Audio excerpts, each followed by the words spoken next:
سورہ ال عمران آیت نمبر 28۔ لا يتخذ المؤمنون الکافرین اولیاء من دون المؤمنین، اور اہل ایمان نہ بنائے کافروں کو اپنے دوست اہل ایمان کو چھوڑ کر۔ ومن یفعل ذلک فلیس من اللہ فی شیء، اور جو کوئی بھی یہ حرکت کرے گا تو پھر اللہ کے ساتھ اس کا کوئی تعلق نہیں ہوگا۔ الا ان تتقوا منہم تقاتا، سوائے یہ کہ تم ان سے بچنے کے لیے اپنا بچاؤ کرنا چاہو۔ وَيُحَذِّرُكُمُ اللَّهُ نَفْسَهُ، اور اللہ تمہیں ڈراتا ہے اپنے آپ سے۔ وَإِلَى اللَّهِ الْمَصِيرُ، اور اللہ ہی کی طرف تمہیں لوٹ کر جانا ہے۔ اس آیت مبارکہ میں ایمان والوں کو کافروں کے ساتھ گہری دوستی رکھنے سے منع کیا گیا ہے، لہٰذا یہ مضمون بہت اہمیت کا حامل ہے، اور یہاں پہ جس طرح کی دوستی سے منع کیا گیا ہے اس کے لیے آیت مبارکہ میں لفظ اولیاء استعمال کیا گیا ہے، جو کہ لفظ ولی سے بنا ہے۔ اور ولی کی جو معنی بیان کیے جاتے ہیں اس میں سے پہلا معنی جو ہوتا ہے کہ اونٹ کے اوپر جو زین رکھی جاتی ہے، جو سیٹ نما چیز رکھی جاتی ہے، اس کو بھی ولی کہا جاتا ہے۔ بعض نے کہا نہیں، اس سیٹ کے نیچے جو ایک کپڑا رکھا جاتا ہے تاکہ وہ زین یا وہ سیٹ جو ہے وہ اونٹ کی کھال کو نقصان نہ پہنچا سکے، تو درمیان میں اس کپڑے کو جو ہے وہ ولی کہا جاتا ہے۔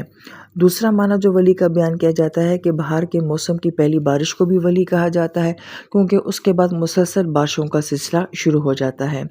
تیسرا معنی ولی کا جو بیان کیا جاتا ہے کہ کسی کا تسلط ہونا، اختیار ہونا، کنٹرول ہونا، اس معنی میں بھی قرآن پاک میں یہ لفظ استعمال ہوا ہے۔ پھر ولی کا لفظ جو ہوتا ہے وہ کسی چیز کے حق کے لیے بھی استعمال ہوتا ہے، کسی چیز کا حقدار ہونے کے لیے، یہ بھی قرآن پاک میں آیا ہے۔ اور ولی کا لفظ جو ہوتا ہے وہ اسبہ کے لیے، جماعت کے لیے، گینگ کے لیے، اس کے لیے بھی لفظ قرآن پاک میں استعمال ہوا ہے۔ اور جب اسی سے لفظ یلی بنتا ہے تو یلی کا مطلب ہوتا ہے دو چیزوں کا آپس میں ملا ہوا ہونا، ایک کے بعد دوسری کا آ جانا۔ اور اسی سے لفظ جب تولا بنتا ہے جو قرآن پاک میں بہت استعمال ہوتا ہے، تو کسی سے اعراض کر لینا، منہ موڑ لینا۔ اگر ان تمام معنیٰ کو دیکھا جائے تو ولی کا معنی جو ہمیں سمجھ آتا ہے کہ دو چیزوں کا آپس میں اس طریقے سے جڑا ہوا ہونا، منسلک ہونا، گہرا تعلق ہونا کہ ایک کو دیکھیں تو دوسرے کا خود بخود خیال آ جائے۔ جیسے کہ ہم کہتے ہیں کہ اولیاء اللہ، جو اللہ کے ولی ہوتے ہیں، اللہ کے دوست ہوتے ہیں، اس کے لیے بھی یہی لفظ کیوں استعمال کیا جاتا ہے کہ بعض لوگ ایسے ہوتے ہیں کہ ان کو دیکھ کے فوراً اللہ کا خیال آ جاتا ہے۔ اللہ تعالیٰ کا خیال آئے تو اللہ تعالیٰ کے ان پیارے بندوں کا خیال آ جاتا ہے، تو دو چیزوں کا آپس میں اتنا گہرا تعلق ہونا، اس کو لفظ ولایت کے ساتھ بیان کیا جاتا ہے۔ تو اس لفظ کے معنی سے ہمیں یہ بات سمجھ آتی ہے کہ اتنا گہرا قلبی اور محبت کا تعلق ہونا یہ کافروں کے ساتھ منع کیا گیا ہے۔ پھر اس آیت مبارکہ کے پس منظر کو جاننا بھی بہت ضروری ہے کہ عرب کا معاشرہ قبائلی نظام کے اوپر ہی چلتا تھا، یعنی کہ اس وقت میں انسان کی ساری طاقت جو ہوتی تھی وہ اس کا خاندان ہوتا تھا یا پھر اس کا قبیلہ ہوتا تھا۔ اگر کسی انسان کے پیچھے اس کے خاندان کی طاقت نہیں ہوتی تھی یا قبیلے کی طاقت نہیں ہوتی تھی تو گویا کہ وہ انسان لاوارث سمجھا جاتا تھا، اس کی کوئی اہمیت نہیں ہوتی تھی۔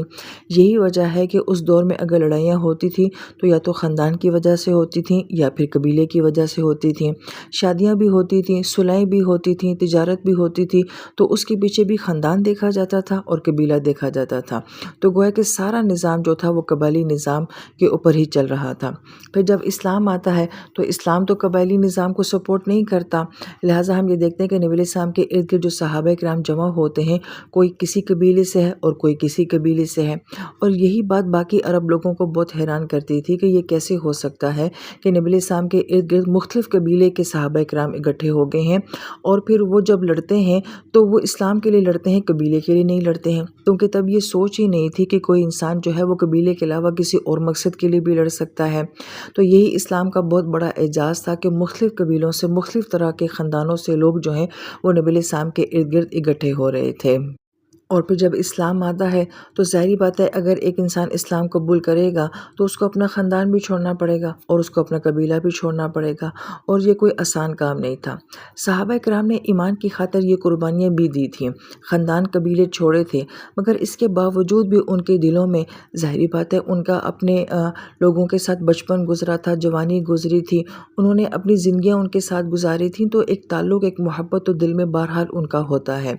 لیکن یہ معاملہ اتنا نازک تھا، اور بالخصوص صحابہ کرام کے لیے تو اور بھی بہت زیادہ نازک یہ تھا، کیونکہ آپ علیہ السلام ان کے سامنے موجود تھے اور قرآن ان کے سامنے نبی علیہ السلام کے اوپر نازل ہو رہا تھا، تو گویا کہ اللہ تعالیٰ کو یہ بات صحابہ کرام سے یا ایمان والے سے گوارا ہی نہیں ہے کہ اللہ تعالیٰ نبی علیہ السلام کے ہوتے ہوئے کوئی ایمان والا کسی اور سے اتنی گہری اور اتنی شدید محبت رکھے، تو گویا کہ یہاں سے ہمیں مضمون کی سنجیدگی کا پتہ چلتا ہے کہ اللہ تعالیٰ نے اتنی شدت کے ساتھ جو ہے اس معاملے میں کیوں کہا ہے کہ تمہاری ایسی قلبی دوستی کافروں کے ساتھ نہیں ہونی چاہیے۔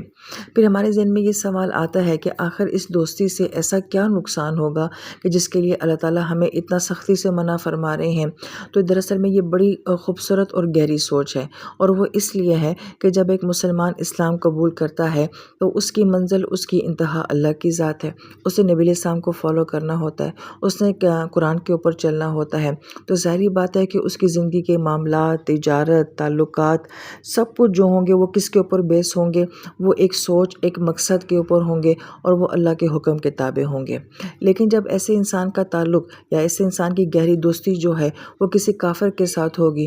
تو یہ دوستی اس کے راستے کی بہت بڑی رکاوٹ بن جائے گی۔ ظاہری بات ہے وہ دوستی کچھ اور تقاضا کرے گی، وہ کسی اور طرف بلا رہی ہوگی، وہ اس کی دنیا کچھ اور ہوگی، جبکہ دوسری طرف اللہ تعالیٰ کے حکم اور نبی علیہ السلام کی زندگی اور قرآن کے حکام یہ کوئی اور دنیا ہے۔ تو گویا کہ ایک ایمان والے کا پھر ایک کافر کے ساتھ ایسا تعلق رکھ کے دین کے اوپر چلنا آسان نہیں ہوتا، مشکل ہو جاتا ہے۔ تو اس معاملے کی نزاکت کی وجہ سے اللہ تعالیٰ نے فرمایا کہ تم لوگوں کو اپنے دلی جذبات اور بھی دلی محبتیں جو ہیں اب ان کے ساتھ توڑنی ہوں گی۔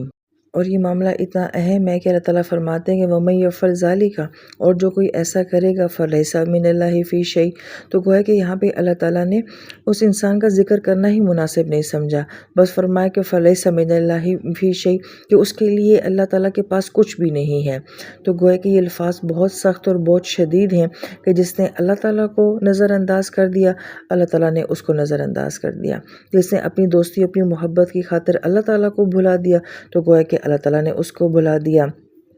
اس لیے علماء کرام یہ فرماتے ہیں جو اللہ تعالیٰ کی خاطر اپنی دوستی محبت نہیں چھوڑ سکتا تو اللہ تعالیٰ اس کو پھر خود ہی چھوڑ دیتے ہیں۔ پھر اگلا سوال ایک طالب علم کے ذہن میں یہ آتا ہے کہ کیا پھر کافر کے ساتھ کسی قسم کے کوئی بھی تعلقات جو ہے وہ نہیں رکھے جا سکتے ہیں؟ تو علماء کرام یہ فرماتے ہیں کہ دو لوگوں یا دو جماعتوں کے درمیان میں تعلقات کے مختلف درجات ہوتے ہیں۔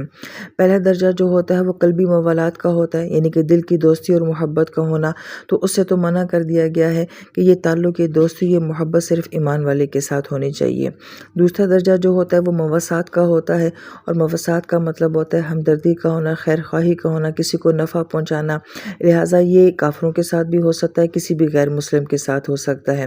تیسرا معاملہ جو ہوتا ہے وہ مدارات کا ہوتا ہے۔ مدارات کا مطلب ہوتا ہے کسی کے ساتھ خوش اخلاقی کے ساتھ پیش آنا، دوستانہ برتاؤ کرنا، تو فرمایا کہ اس کی بھی اجازت دی گئی ہے کہ وہ آپ کے مہمان ہو بھی سکتے ہیں، آپ ان کو تکلیف سے بچا بھی سکتے ہیں، وغیرہ وغیرہ۔ چوتھا معاملہ جو ہے وہ معاملات کا کہا گیا ہے کہ جس میں تجارت بھی ہو سکتی ہے، ملازمت بھی ہو سکتی ہے، صنعت و حرفت بھی ہو سکتی ہے، چیزوں کا آپس میں تبادلہ بھی ہو سکتا ہے، تو اس کو بھی جو ہے وہ جائز کہا گیا ہے۔ تو گویا کہ تینوں باقی معاملات جو ہیں وہ جائز کہے گئے ہیں، مواسات جائز ہے، مدارات جائز ہے، معاملات بھی جائز ہیں، صرف قلبی موالات جو دل کی محبت ہے صرف اس سے منع کیا گیا ہے۔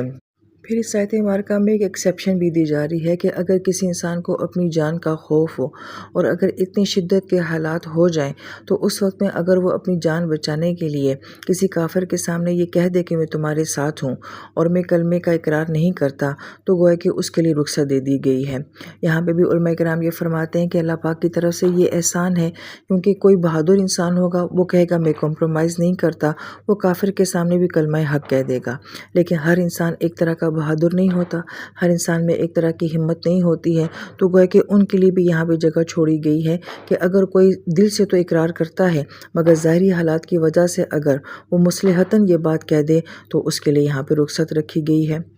امین اصلاحی صاحب نے صرف اس آیت مبارکہ کا بالکل مختلف ترجمہ بیان کیا ہے، اور وہ یہ کہتے ہیں کہ اگر کسی نے اپنے آپ کو جو ہے وہ کافروں کی محبت سے یا اس کی دوستی سے اپنے آپ کو بچانے کی کوشش نہ کی تو اس کا اللہ تعالیٰ کی ذات کے ساتھ کوئی تعلق نہیں ہوگا، لہٰذا یہاں پہ وہ جان بچانے کا ذکر نہیں کرتے بلکہ کافروں کی دوستی اور محبت سے اپنے آپ کو بچانے کا ذکر کرتے ہیں۔